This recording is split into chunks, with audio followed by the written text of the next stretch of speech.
इसमें और इजाफा करता चला जा रहा है। रिसेशन जो है 4 साल से खत्म होने में नहीं आ रही, और फिर एन इस मौके पर चाइना से कंज्यूमर गुड्स का एक सैलाब है जिसने अमेरिका का और कनाडा का और यूरोपियन मार्केट का रुख कर लिया है। क्या यह महज इत्तेफाक है? यह यकीनन इत्तेफाक नहीं है। आज से 12 साल पहले या 13 साल पहले यहूदी चाइना में $350 या $400 मिलियन की सरमायाकारी उस वक्त कर चुके थे, और उसके बाद ये जितनी भी मल्टीनेशनल्स जर्मनी और जापान और दूसरे यूरोपियन ममालिक से उठकर चाइना में चली गई हैं, उनके पीछे सरमाया किसका है? ये कारपोरेटाइजेशन का नकाब जो है, इस पर थोड़ा सा गौर किया जाए तो बहुत सी और भी हकीकतें खुल जाती हैं। ये सारी अरेंजमेंट पहले से करके रखी गई थी। अब यहूदी असल में अपने मकासद के लिए अगर उनके प्रोटोकॉल्स पढ़े जाएं तो साफ पता चलता है कि वो अपने मकासद में तकरीबन 98 या 99% कामयाब हो चुके हैं, और इस वक्त जो वो कर रहे हैं वो ये है कि अब उनके मुकाबले में कौन खड़ा हो सकता है?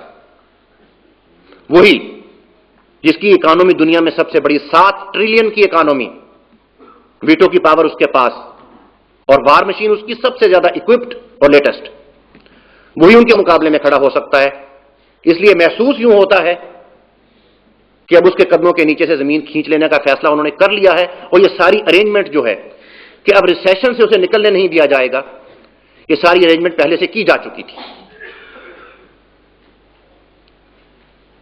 अगर दुनिया की ये कुव्वत जिसे हम सोल सुप्रीम पावर आजकल समझ रहे हैं और जो सारी दुनिया में दंडनाती फिर रही है, अगर उसकी कुव्वत जो है वो कुछ बैंकरों के हाथ में है, तो फिर बाकी तमाम दुनिया जो है उसके बारे में आप खुद अंदाजा कर लीजिए, कुछ मुश्किल नहीं है। ये बैंक जो हैं, इनके जो मुख्तलिफ नाम रखे गए हैं, इनके जरिए से महसूस कुछ यूं होता है कि शायद ये कौमी इदारे हैं। हकीकत ये नहीं है।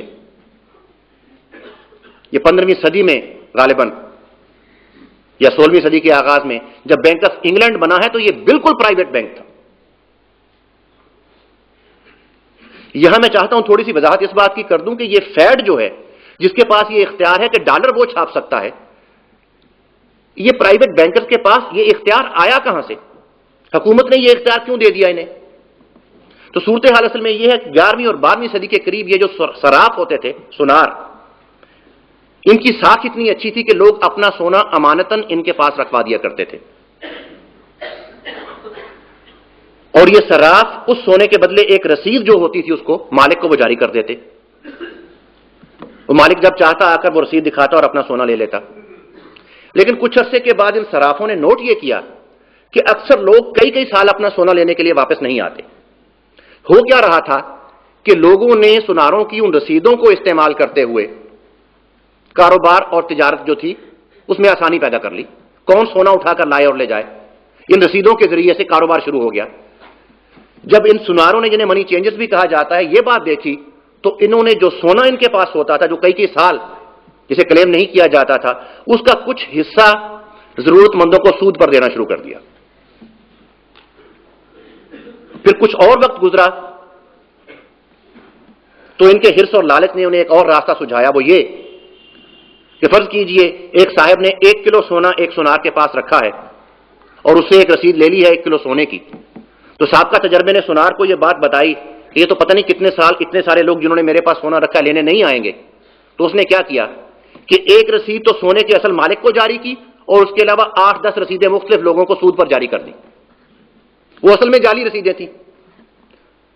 फिर यह सिलसिला फैलता चला गया। जिसकी जितनी साख थी उसने उसी एतबार से वो रसीदें छाप छाप कर चलानी शुरू कर दी।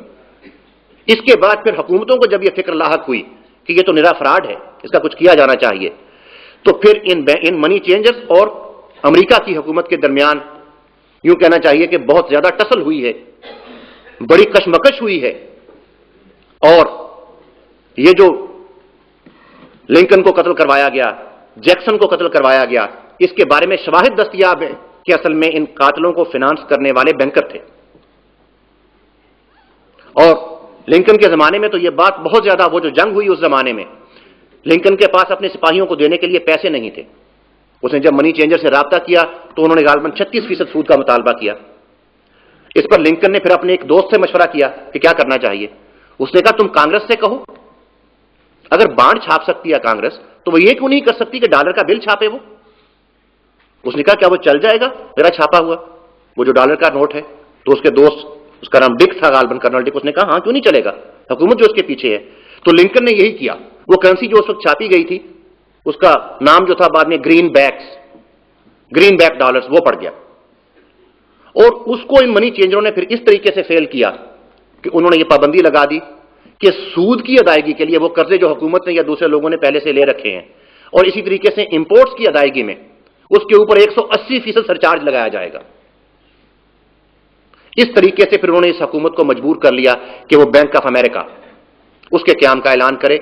हुकूमत भी चाहती थी कि बैंक बने, लेकिन हुकूमत ये नहीं चाहती थी कि इसके ऊपर सारा इख्तियार बैंकरों का हो। चुनांचे फिर ये बैंक ऑफ अमेरिका जो बना है, इसमें हुकूमत के भी कुछ शेयर्स थे, लेकिन ज्यादातर शेयर्स प्राइवेट बैंकर्स के थे।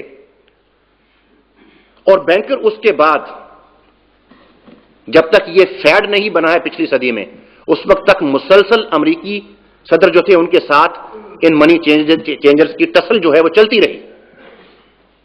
बिल आखिर फिर ये हुआ पिछली सदी में कि ये फैड का जो कानून था, ये बिल जो था, ये कांग्रेस ने पास कर दिया। और उसके बाद ये रुपया जारी करने का, करेंसी के इजरा का कंट्रोल जो था मुकम्मल तौर पर हुकूमत के जो शेयर थे इसमें से वो खत्म हो गए, और ये फिर इन प्राइवेट बैंकर्स के पास आ गया।